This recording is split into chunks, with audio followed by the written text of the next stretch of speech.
क्या आप जानते हैं कि जिस 40 डिग्री तापमान को हम भारतीय नॉर्मल समझते हैं, उसने पूरे यूरोप को घुटनों पर लाकर रख दिया है। वहाँ की चमचमाती सड़कें बीच से फट रही हैं, नदियाँ खोल रही हैं और महज कुछ ही दिनों में 1300 से ज़्यादा लोगों की जान जा चुकी है। पूरी दुनिया इसे सदी की सबसे बड़ी मेडिकल इमरजेंसी कह रही है, लेकिन इसके पीछे भारत के लिए एक बहुत बड़ा सबक छिपा है।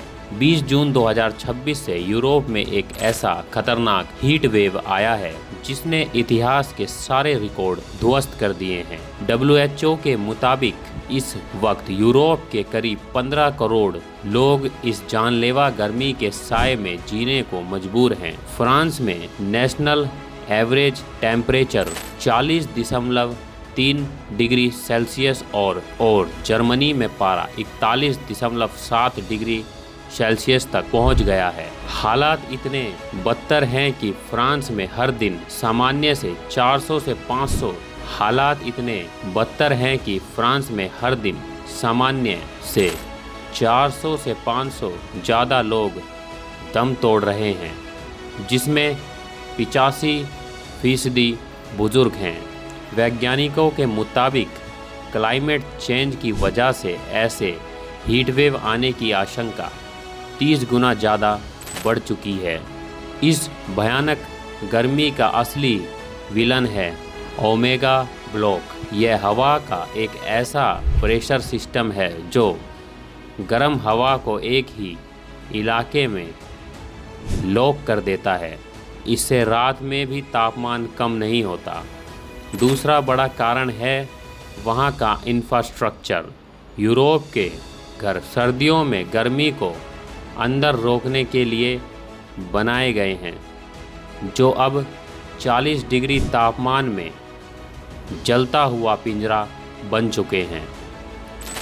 आपको जानकर हैरानी होगी कि पूरे यूरोप में सिर्फ 20% घरों में ही एसी लगा हुआ है।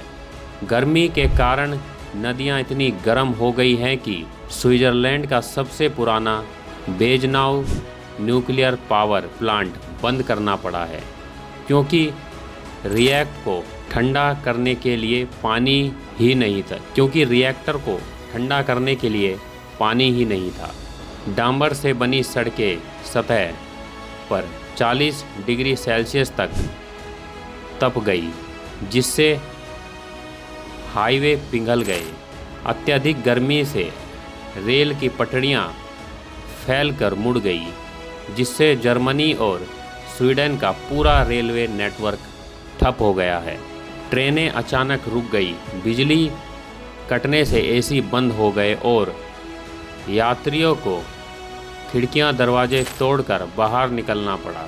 अब सोचिए, जब यूरोप जैसे आधुनिक व्यवस्था 41 डिग्री टेम्परेचर पर घुटने पर आ गई है, तो भारत में जहां हर साल 45 डिग्री पारा जाता है, वहां हमारी तैयारी क्या है। भारत में इस्तेमाल होने वाला स्टैंडर्ड 6070 ग्रेड हमारा 60 डिग्री सेल्सियस पर पिघलने लगता है, जबकि गर्मियों में हमारी सड़कें की सतह का तापमान 65 से 70 सेल्सियस तक पहुंच जाता है।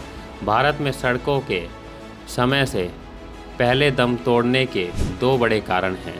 L1, जहां सबसे कम बोली लगने वाले को कॉन्ट्रैक्ट मिलता है, जिससे लो क्वालिटी मटेरियल इस्तेमाल होता है, जो सड़क की उम्र को सीधा आधा कर देता है। यूरोप का यह क्राइसिस आज इंटरनेशनल मीडिया में ब्रेकिंग न्यूज़ है, लेकिन हमारे यहाँ जब सड़कें पिघलती हैं, लंबे पावर कट्स होते हैं और अस्पताल भर जाते हैं, तो हम इसे सामान्य मान लेते हैं। यह कड़वी हकीकत हमें सोचने पर मजबूर करती है, क्या हम एक समाज के तौर पर इस जलते हुए संकट से आंखें मूंद रहे हैं, या हमारा पूरा सिस्टम ही इस बदलते क्लाइमेट के सामने लाचार हो चुका है। आप इस पूरे मुद्दे पर क्या सोचते हैं? अपनी राय, अपने विचार कमेंट्स में बताएं। धन्यवाद।